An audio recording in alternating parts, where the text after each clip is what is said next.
Bien, comenzamos con otro problema de psicometría. En este caso el enunciado dice: dos test se administran a un grupo de personas, uno de inteligencia espacial, que vamos a denominar con la letra E mayúscula, y otro de razonamiento lateral, que vamos a denominar con las letras RL. En el primero se obtuvo una media de 10 puntos, o sea que tenemos que la media del test E, la media del test E es de 10 puntos. La desviación típica del test E,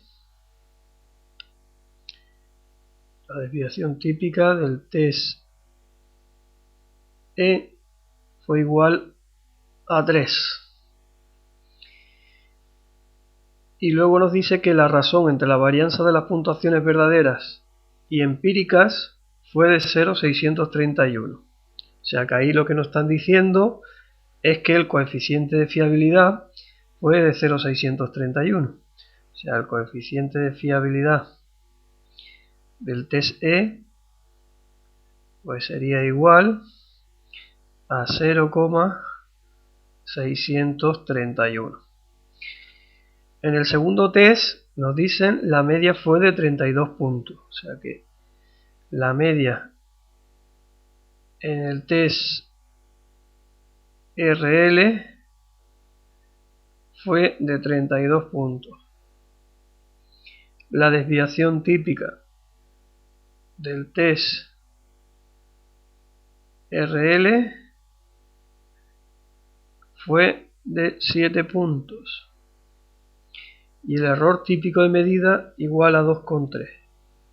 El error típico de medida del test RL igual a 2,3. Bien, nos dice que la distribución de las puntuaciones en ambos test es normal. Bien, vamos a poner aquí distribución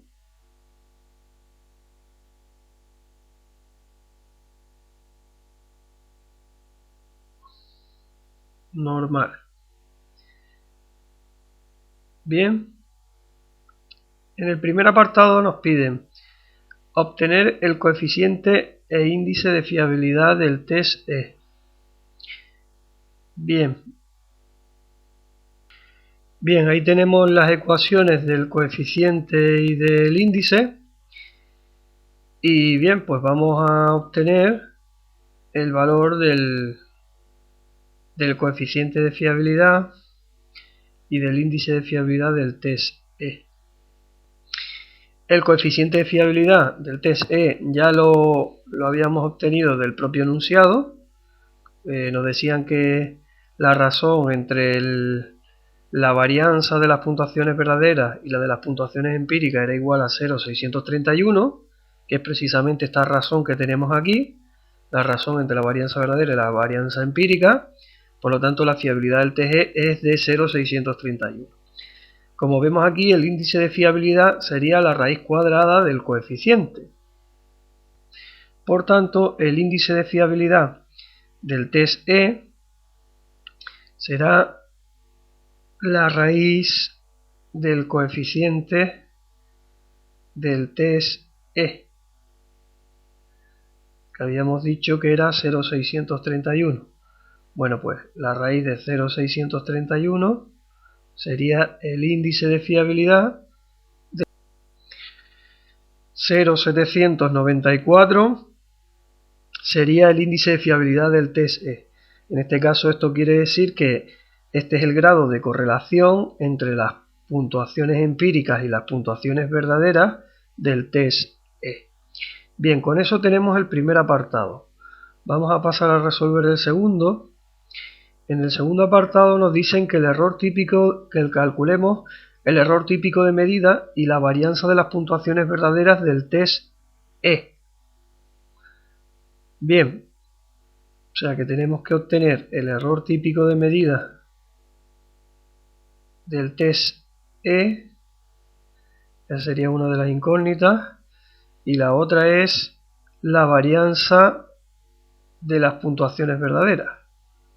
Voy a llamarlo varianza del test E. Bien, esas son las dos incógnitas que tenemos que obtener. Bien, vamos a comenzar por obtener lo que es la varianza verdadera del test E, y para ello pues vamos a fijarnos en esta ecuación que tenemos aquí arriba del coeficiente de fiabilidad. Vemos que la varianza verdadera está en el numerador. Bueno, pues lo único que tenemos que hacer es despejar de ahí para saber el valor de la varianza verdadera. Bien, en este caso el valor de la varianza verdadera pues será igual al coeficiente de fiabilidad multiplicado por la varianza de las puntuaciones empíricas. En el caso del test E tenemos que el coeficiente de fiabilidad era 0,631 por la varianza de las puntuaciones empíricas, que en este caso sería el cuadrado de la desviación típica, que era 3, ¿no?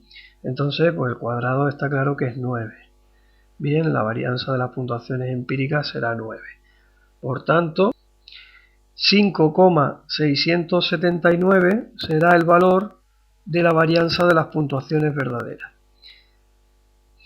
Bien, para obtener el error típico de medida, que era la otra incógnita, pues aplicamos la ecuación del error típico de medida, que en este caso era pues la desviación típica empírica, que habíamos dicho que era 3 por la raíz de 1 menos el coeficiente, que es 0,631. Bien, por tanto, el valor del error típico de medida es igual a 1,822. Ese sería el valor del error típico de medida. Bien, con esto tenemos resuelto el segundo apartado y ahora pues pasamos al tercero, ¿no? Bien, pasamos al tercero. Como vemos aquí arriba, el tercero pues nos dice, utilizando el modelo de regresión, obtener el intervalo de confianza en el que se encontrará la puntuación verdadera de un sujeto que en el test de RL ha obtenido una puntuación directa de 12 y un nivel de confianza del 99%. O sea que tenemos aquí, en el tercer apartado, que la puntuación directa en el test RL es de 12 y que el nivel de confianza es del 99%. Recordemos que cuando el nivel de confianza es del 99%, la z crítica o la z de alfa medio va a tomar un valor de 2,58, ¿vale? En algunos libros incluso puede aparecer como 2,57. Bien, ahí tenemos el intervalo de confianza de la puntuación verdadera utilizando el método de la regresión, y como vemos pues tenemos que obtener tres valores. Uno es el pronóstico de la puntuación verdadera utilizando el modelo de regresión lineal, otro es el valor de la z crítica, que ya la tenemos por aquí, que es 2,58, y también tenemos que obtener el error típico de estimación de la puntuación verdadera. Bien, lo primero que vamos a obtener es el pronóstico de la puntuación verdadera, y como vemos aquí tenemos la ecuación del modelo de regresión. El coeficiente de fiabilidad del test RL lo teníamos por aquí arriba. Bueno, no lo tenemos que calcularlo previamente. Y para obtener el coeficiente de fiabilidad del test RL, lo que vamos a hacer es calcular aquí el coeficiente con la ecuación que nos dice que el coeficiente de fiabilidad es 1 menos la varianza de los errores de medida partido por la varianza empírica. Bien, 1 menos la varianza de los errores de medida, como podemos ver aquí arriba, es de 2,3 al cuadrado, 2,3 al cuadrado, y la varianza de las puntuaciones empíricas pues sería 7 al cuadrado. esta operación nos da un resultado de 0,892. Bien, por tanto el valor del coeficiente de fiabilidad del test RL sería 0,892 por la X, en este caso hemos dicho que es 12, menos la media del test RL, que también la teníamos por aquí arriba, que era de 32, menos 32, más 32, que es la media. Por tanto, el pronóstico de la puntuación verdadera es aproximadamente 14,16. Por tanto, la puntuación verdadera pronosticada es de 14,16. Bien, lo siguiente que nos queda por calcular sería el error típico de estimación de la puntuación verdadera. Ahí tenemos la ecuación del error típico de estimación de la puntuación verdadera, y como vemos es el error típico de medida, que en este caso era 2,3 para el test RL, por el índice de fiabilidad, que sería la raíz del coeficiente. O sea, sería la raíz de 0,892. Por tanto, el error típico de estimación es de aproximadamente 2,172. Bien, ese sería el error típico de estimación de la puntuación verdadera. Por tanto, ya podemos calcular el intervalo de confianza. La puntuación verdadera pronosticada por el modelo de regresión es de 14,16 más menos la z crítica, que es 2,58, multiplicado por el error típico de estimación de la puntuación verdadera, que es 2,172. Bien, haciendo este producto y sumándoselo a 14,16, obtenemos el límite superior del intervalo, y restando el resultado de ese producto a 14,16, obtenemos el límite inferior del intervalo. 19,76 es el valor aproximado para el límite superior y 8,56 el aproximado para el límite inferior. Si lo queremos calcular en términos de probabilidad, podemos poner que la probabilidad de que la puntuación verdadera que le corresponde en el test RL a una puntuación empírica de 12 se va a encontrar entre 8,56 y 19,76, con una probabilidad del 0,99. Bien, y con esto pues tenemos hecho ya el tercer apartado. Pasamos a obtener el cuarto apartado. En el cuarto apartado lo que nos pedían era el coeficiente de fiabilidad si el test E se aplica a una muestra cuya varianza fuera el doble. Bien, o sea, aplicamos el test E a una segunda muestra cuya varianza es el doble. O sea que la varianza empírica del test E en la segunda muestra es el doble de la varianza empírica obtenido en la primera muestra. Bien, para ello, para resolver esta cuestión, pues vamos a utilizar una ecuación que nos relaciona la fiabilidad con la variabilidad. Esta ecuación es igual a 1 menos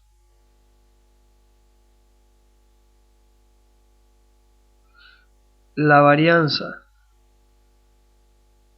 del test 1 dividido por la varianza del test 2 por 1 menos la fiabilidad del primer la fiabilidad en la primera muestra. Bien, la varianza de la primera muestra y la varianza de la segunda muestra. Bien, pues lo único que tenemos que hacer es sustituir y tenemos que la fiabilidad será igual a 1 menos, tenemos que esto es la varianza de la muestra 1 y debajo en el denominador tenemos la varianza de la muestra 2, que como vemos aquí es el doble de la varianza de la muestra 1. O sea que ponemos aquí abajo que 2 veces la varianza de la muestra 1 es la varianza de la muestra 2 por 1 menos la fiabilidad en la primera muestra. La fiabilidad en la primera muestra del test E era de 0,631, como vemos aquí. 0,631. Entonces, ponemos aquí 0,631 y como vemos, ahora podemos simplificar esta varianza con esta varianza de aquí. Y lo que nos queda es que la fiabilidad en la segunda muestra será igual a 1 menos 1 medio por 1 menos 0,631. El resultado de esta operación es de 0,8155. Bien, como podemos ver en esta ecuación, la relación que existe entre la fiabilidad y la variabilidad es una relación creciente, es decir, que si aumenta la variabilidad, va a aumentar el valor del coeficiente de fiabilidad. Como vemos aquí, la fiabilidad de la primera muestra era 0,631 y al duplicar la variabilidad de la primera muestra, al ser el doble la varianza en la segunda muestra con respecto a la primera, vemos que se produce un incremento de la fiabilidad de 0,631 a 0,8155. Bien, y bueno, con esto pues damos por concluido este vídeo.